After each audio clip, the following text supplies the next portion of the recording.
All right. Well, we have lots of awesome content. Don't want to waste any time. So we are going to dive right in and super excited. And welcome, everyone. We're so glad that you're here for our next Every Book Counts webinar. This specific one is Every Book is a Early Childhood Book. So if you've joined us before, welcome back.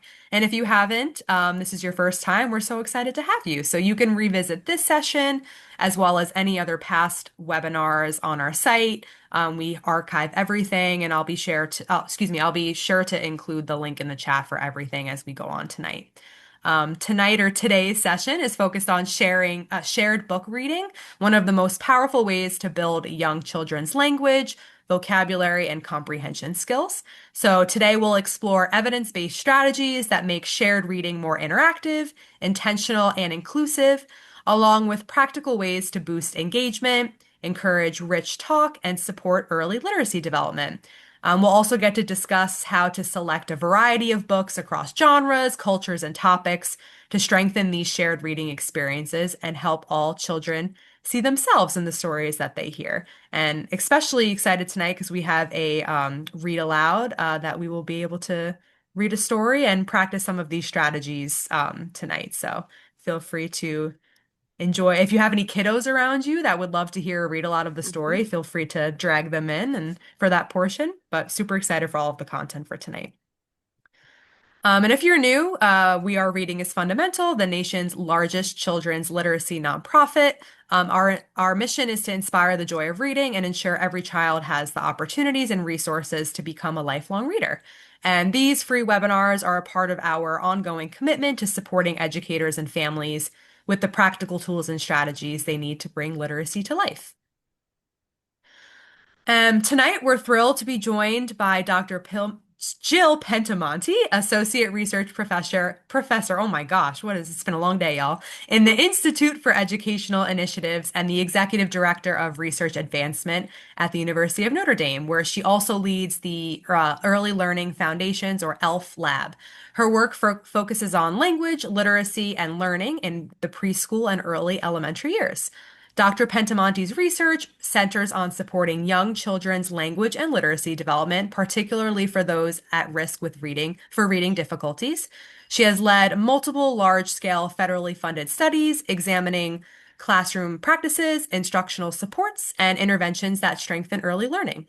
Her work also advances the use of innovative tools and methods, including AI-powered assessments, to better understand and improve early learning experiences for children, families, and teachers. And on top of all of those amazing things, she also serves on RIF's Early Childhood Education Advisory Board. So a lot of what resources we'll share tonight were guided under her expertise. So I get the opportunity to learn from her all of the time. So I'm excited to share that opportunity with you guys tonight. So with that, I'm going to turn it over to you, Dr. Pentimonti, and I'm going to stop sharing my screen so you can share yours. Thank you. It's so great to be here with everyone tonight. And I have to confess, shared book reading and talking about shared book reading is my absolute favorite thing. I've started off my career as an early childhood teacher. So I taught preschool and I taught kindergarten, and shared book reading was my absolute favorite part of the day. I loved it for so many reasons. So when I went into research and realized all the benefits of it that I'll talk about today, I was just thrilled that something that I loved so dearly had so much great sort of work behind it and showed so much support for kids' skills. So today we'll really talk about the essential building blocks of early reading success, all of those things that we can be doing early to set kids up on that right path to becoming really successful readers. And then how shared book reading, as I mentioned, is one of those really great tools we can use to fuel young children's reading development. And then I'll go into some specifics on how we can have some powerful and easy to use strategies. That's what I love about all of these. All of these are easy to use and they're super high impact. It's really spectacular for those reasons, right? So it's kind of the what, why, and how is what I'll go through for you all tonight. Okay, so just starting through into those essential skills, those early reading, those blocks that we need for early reading success. So when we talk about reading and sort of what we need to be to sort of gather to be a skilled reader, We often talk about this simple view of reading. The cool part of becoming a successful reader is there are really two big concepts that you need to conquer, that you need to understand really well. The first is word recognition, the understanding of how to read a word off the page. When you see the word cat, you know the C says ka, the A says ah, the T says ta. You blend those sounds together, it says cat, right? And that's word recognition. So once you've got that and are doing that automatically, you also need to understand what you're reading. So the language and the comprehension pieces of that. When you put those things together, you are a successful reader. So it's really nice that there are two massive building blocks to becoming a successful reader. So that's why we call it the simple view of reading.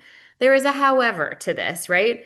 It is not so simple. So let me show you the next slide, which thinks about all of the underlying skills that go within those two big buckets.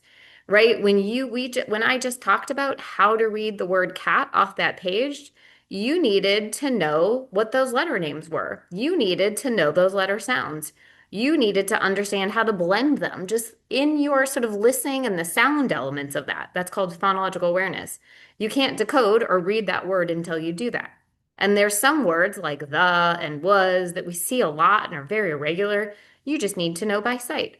So it's really complex, and you need to become increasingly automatic at that before you can move to really thinking about what you're reading. And that language comprehension piece has a ton of elements too. You've got to understand the background knowledge of what you're reading. If you're reading about some topic that you don't know anything about and there are words you don't know, vocabulary you don't know, it's really hard to comprehend. If you don't understand the structure of our language, what verbs mean and adverbs, that's hard too. If you can't make connections or verbal reasoning between what you're reading, or you don't understand sort of the way a book is laid out, like an information text or a textbook, for example, all of that's going to make it hard for you to comprehend, right? So my point is, it is not really this simple thing. And what this also means is there's a lot going on in our brains when we're learning to read. All of that takes a lot of areas of our brain. And I promise I won't talk about the brain too much. I'm not a neuroscientist, but I am fascinated by how we become readers because it's really cool what's happening in our brains. So I'll just point out sort of that green portion at the bottom, this language comprehension piece. There's one piece of your brain that's working on that language comprehension. But all those other pieces I've pointed out in this visual here, the speech sound, sound symbol connection, letter word connection you see happening in all those other parts of your brain, that's what you need for that word recognition piece. So you've got to build these pathways between the pieces of your brain for this reading thing to work. What's really cool is that when we practice things, we are actually literally building neural pathways. We're actually building stronger brains when we're teaching kids and when we're talking to kids about reading. I think that's really pretty amazing. So the idea and the sort of reality is that we know how brains read, and that's fantastic.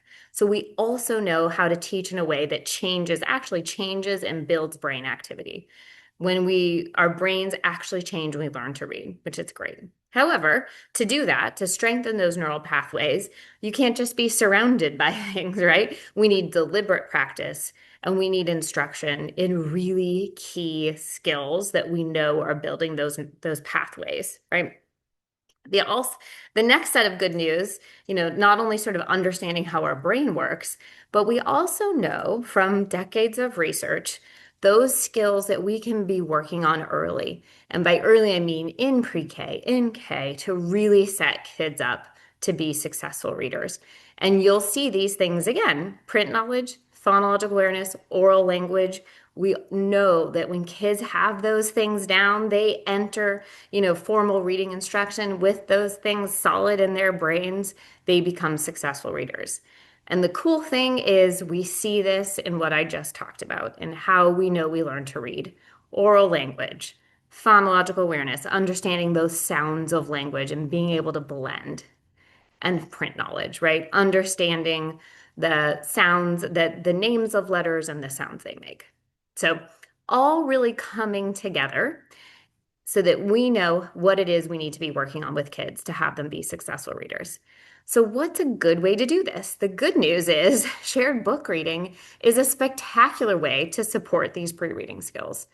Why? So when you think about shared book reading, it builds children's vocabulary knowledge. What a spectacular way to say what a word means. You've got usually a picture of it in a picture book. You've got a story around it, so you have context to explain the word.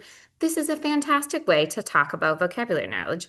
And there is was in sort of our more complex way that we learn to read. We know that language comprehension piece and vocabulary is key to becoming a successful reader.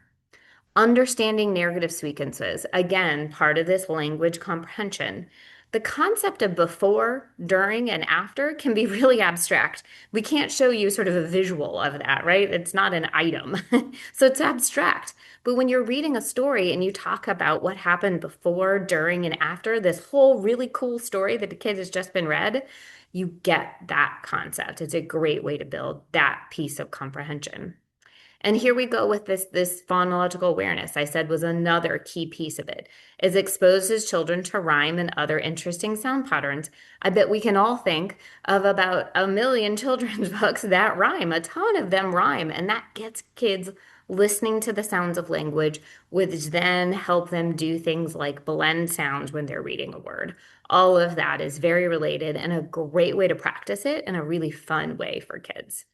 And here's the print knowledge piece that I mentioned. It exposes children to letters, words, other units of print. What better way to talk about letters than reading an alphabet book? There's so many cool ones out there. This one that has animals in it, right? And you're talking about letters, you're pointing at letters, you're having really deliberate conversations about the names and the sounds of letters.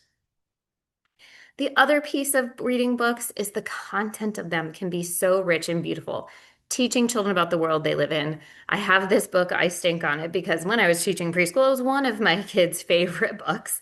They loved it, and we had a lot of conversation about the importance of trash collection while reading a really funny, silly, fun book, right? So great to teach about the world that kids live in. And what a beautiful way to teach children important concepts about the society which we live in, the people around, the cultures. Some really wonderful things you can start conversation about with kids when you're doing shared book reading. So all of this brings together, again, like I said, when I sort of moved into research from teaching and realized, hey, there are decades of research that show this activity that I know the kids in my classroom loved, I know that I loved, can be really good for them. In fact, these really big studies that bring together all the research that happened across decades, we call them meta-analysis, show that when kids participate in these shared book reading experiences, it can explain significant portions of why they have higher skills or higher scores in language and literacy. And I think that's really exciting because it isn't a tough activity. There's lots of little ways we can make it fantastic, and this is a great way to support kids' skills. There is a however, right? And I just said this. It's the key to the effectiveness or making this impactful to kids' skills is it's not just flipping pages. It's not just reading words off pages. It's the interactive nature of that shared book reading. It's the back and forth and the conversation, the pointing out of text that happens when adults and children sit down and read a book together. So that brings me to sort of my last section of this is so we've got the what we want to really support kids' reading skills. We know how to do that. We know how the brain works. Shared booking is a great way to do it, but there's a how piece to make sure this really impactful opportunity, this shared book reading experience, can be as meaningful as it possibly can. Another piece of good news is it's really not super hard. It doesn't take tons of materials or time or funds, but it does take some tweaks to what we're doing in our shared book reading to make sure we're being impactful. So when we think about some of the key components we can work with to make it more impactful, I always think about it as there's things about the book, the choice of book, I'll talk in a minute, but I'm really focused too. The other piece of it is this conversation that happens between adults and children. So I'm going to start there with this component, and that's happening before, during, and after reading, right? That conversation.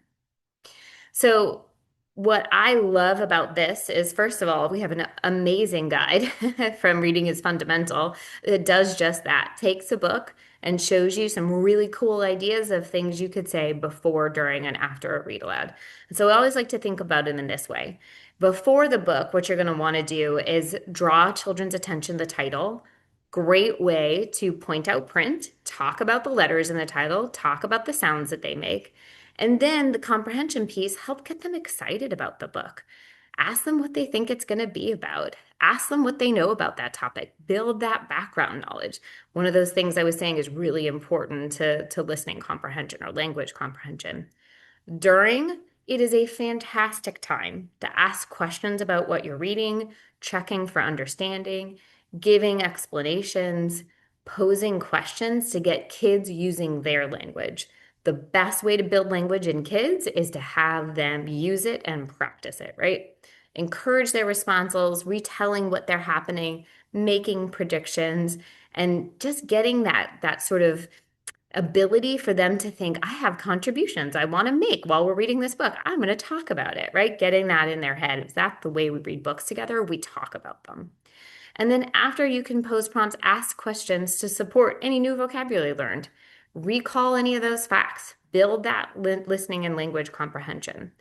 Draw connections to kids' lives because when things make sense to them and they're connected to their lives, they're definitely going to remember them, right? So there's all sorts of really rich things that can be talked about that conversation before, during, and after a read aloud.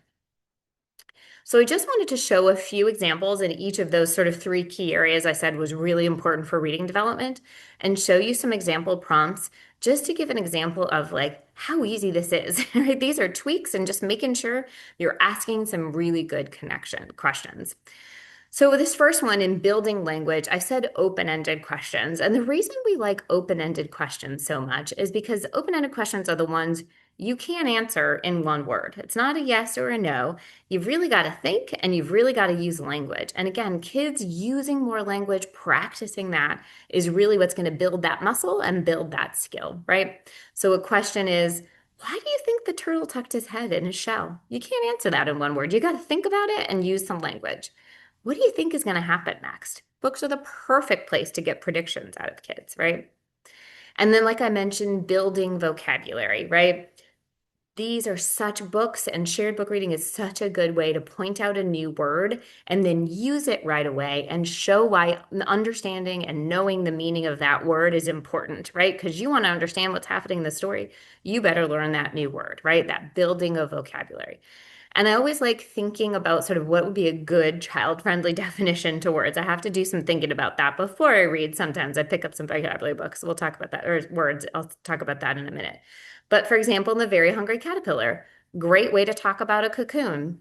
It's a soft bed or a soft covering for a caterpillar while it changes. It's like a little sleeping bag for a caterpillar while it changes. I like that example because it gives you kind of more technical definition and then brings it back to something kids will really understand. Another really great resource that Reading is Fundamentals has, which I think is spectacular and a really good way to do vocabulary knowledge, is bringing out vocabulary cards too. So this is something, a word you could introduce during a read aloud and have those vocabulary cards out for kids, because that visual connection is always going to be great for kids in vocabulary learning. So the next one is phonological awareness. We talked a lot about how important initial sounds are, and pointing out sounds in the words and pointing out letters in books is a great way to really build that muscle of understanding and listening to the sounds of language and being able to manipulate them. So when it comes to decoding a word like cat, you're able to blend those sounds together. So a great way to do it is point out initial sounds. We just talked about the word moon in this book. Say moon with me. Moon starts with the letter M that makes the sound. Let's all say that together. And then later on in the day, try to point out other words that start with the sound. And another really great resource that Reading is Fundamental has is this chart of letters and the sounds that they make and pictures of words that start with that. And this is a great way to make connections. If you're reading, you can say, oh, I saw the A like on our chart. That's like the sound apple starts with, right? What other words can we that start with A, right? Having those conversations and building that into kids' vocabulary. Another way is you can play with sounds, right? Getting kids to think about, oh, these sounds can be taken apart, right? Because that's what they're doing when they're playing and listening and decoding and segmenting words too.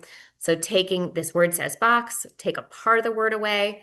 Box without that b sound is ox. Now you try it. Playing with those sounds while you're reading because you've got everybody's attention and you're thinking about some of those same words. And then print knowledge is great too. It's not only sort of the names of letters, we talk about that a lot when we think about print knowledge, but kids need to learn how print works in a book too. And this is a great way to show them, pointing to the print as you're reading and having them help you do that too. Come help me read this text. What word am I going to read next? Can you point that out to me? So it really gets in their head sort of the way print works in books. And then, of course, like I said, finding and pointing out letter names is wonderful. And some books lend themselves so well to that too, because the print is really big or the letters are really interesting. Those alphabet books are perfect for this. Come and having kids come and point to letters in the books is always super helpful.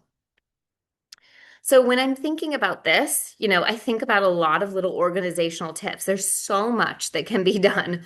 All of those are easy things to do, but how do you organize yourself, right? So I always like to take a flip through the book before I read aloud and think about, okay, what are some good things? What's a good word here that I might want to teach? What's some good vocabulary words and think about a quick definition?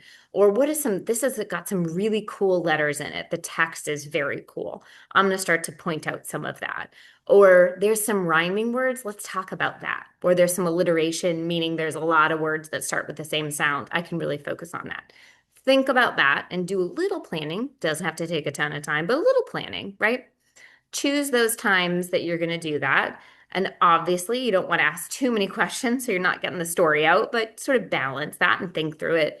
One thing I like to do is use sticky notes to remind myself of those good ideas. Then I don't forget them. And then I also have that sense of like balance, like, okay, I'm asking a good amount of questions during this shared book reading. And reread. Kids love to hear the same books again. I know if anyone is interacting with kids around here, they know. Kids love to read these books again. Do it again because one day you might want to focus on vocabulary. The next day you might want to point out print in the book. The next day you might want to talk about rhyming words. It doesn't all have to get done in the same shared book reading. And then sort of the next section, and this is like the think carefully about the books you are choosing. So let's talk about that. That's that second key component, right? Reading different types of books matter. So why? They really can have a dramatic impact on the resulting interactions with the book, and they might encourage different types of learning. And we've seen this again, this is sort of a decades of research has shown this. When you're reading an alphabet book, of course, you're naturally going to talk about letters. When you're reading a really good story, of course, you're going to naturally talk about what's happening next and the before, the during, the after. But also, there's these book information books, the ones that are truly about facts, about animals, about science, about all different things that don't really have a story that are also really important, right? And just a sort of note too of something from research is kids are exposed to a lot of storybooks, and that's great. Don't want to stop that, but we also need to get a little bit more of these information books in with kids, and I'll talk about why in a minute. Because what we know from research and what we see happening in early childhood classrooms typically is kids are reading more narrative books and not as many information books. So we'll talk about sort of the benefits of both of those here. So first, let's start with narrative. Like I said, reading narrative books really help with this story structure. It's a really good opportunity for getting kids to be thinking about comprehension strategies. When they're later on and they're doing sort of their own reading, they're real skilled readers, comprehension is that muscle they're going to have to use over and over again. So reading loud narrative books is perfect practice for it. So ideas that you can from that research, we know that's really helpful. Point out the beginning, middle, and end. Talk about story-related vocabulary, the word character, the word setting. Teach that to kids early. They're going to have to use it later on in their schooling. So if they're comfortable with that sooner, that's fantastic. Encourage them to make predictions and summarize what they just read. Again, they're going to be asked to do that later in their schooling career. If they get a practice doing that while they're doing some shared book reading with you, the adult, or the classroom teacher, spectacular, right? So, for example, a little activity you could do is make a story map, use the words, characters, and setting while you're doing that. Talk about it as a new word that they learned, have them repeat it, use it in follow-up activities so that all that vocabulary is really new for them. So then I'm going to move to information books. Again, those ones that really are fact-based.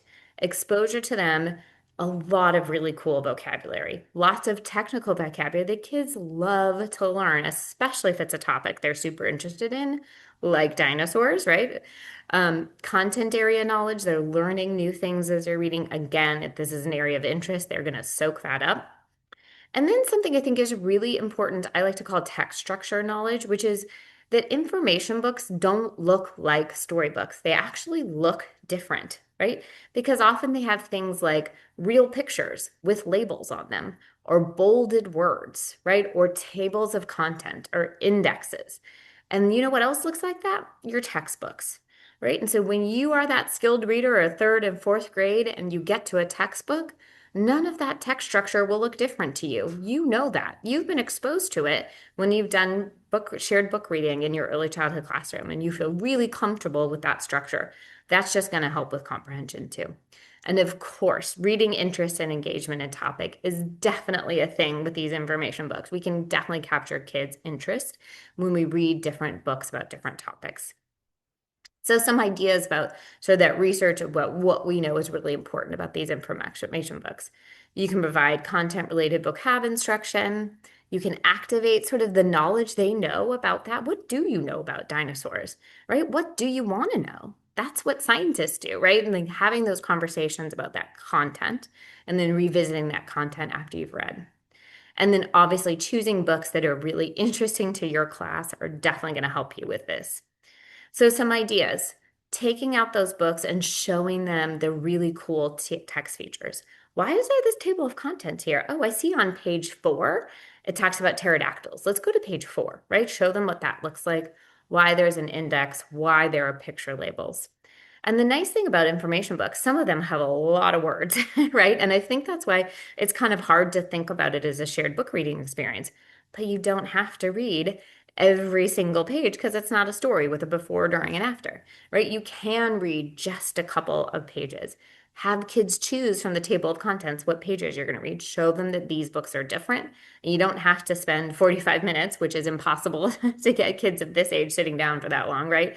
You don't have to sit and read the whole thing. You can just do sessions of it and picture and pieces of it, which I think is really nice about that.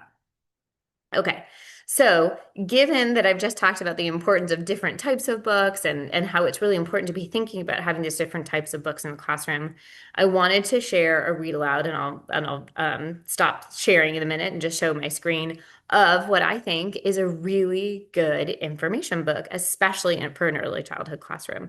And I wanted to share too that this read aloud is shared with permissions from teacher created materials.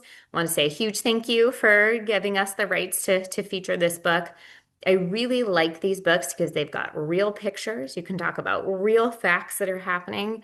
And I'll show you some features in a minute. They make things easy for you. I'll show you as I'm reading through this, but just to give you a preview of some of the things I'm going to do, they give you some questions that are really good questions to ask kids while you're reading. And they also have words really clearly labeling these pictures. Awesome to talk about print, even talk about beginning sounds, and awesome to show these sort of real pictures as what's happening with this one's about Bei Bei the panda, right? What's happening in this panda's world. So with that, I am going to stop sharing for a minute and just kind of walk through what a shared book reading session with this book might look like. And again, I think this is a really nice example too, not only because it's an information book, we can think through that too, but that it's a book that doesn't even actually have a story or that many words, but you can get a ton of conversation out of it. So I'll just show that as I'm doing this read aloud. Okay, so hopefully you can see. All right, so the title of my book is A Den for Bei Bei. And what, look at this. I see two of the same letter. What letter is this? Yep, I see two B's. B makes the B sound, so it's Bei Bei. This is great. What do we think this book's going to be about?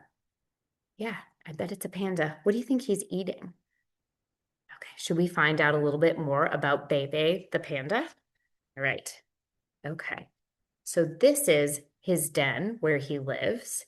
And look what's in here. It looks like Bei Bei has some trees. Here's the word trees, and here's some pictures of Bei Bei and trees. What is he doing? Yeah, it looks like he's climbing that tree. Have you ever climbed a tree? Looks like so much fun. That's in his den. What a great thing to have in your den.